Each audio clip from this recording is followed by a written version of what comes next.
La tendance est notre ami en trading. C'est un dicton qu'on peut souvent entendre. Et je suis assez d'accord avec ça, mais ça ne veut pas dire qu'on ne peut pas avoir des trades perdants en tradant la tendance. De mon côté, j'aime trader la tendance jusqu'à ce qu'elle s'arrête. Exemple live avec du coup la démonstration réalisée dans la matinale Admirals.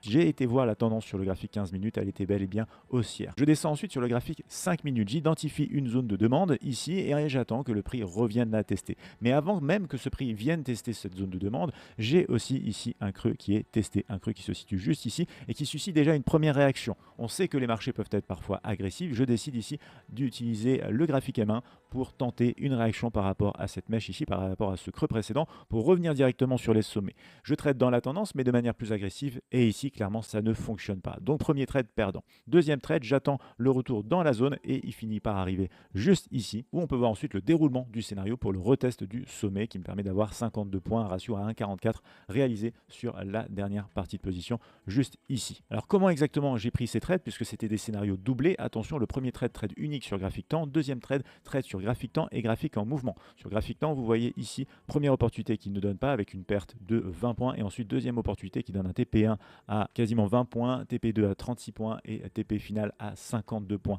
Donc la leçon à retenir, c'est que c'est pas parce que le premier trade n'est pas bon que le deuxième trade, voire même le deuxième et troisième trade ne seront pas bons. Vous avez déjà entendu dire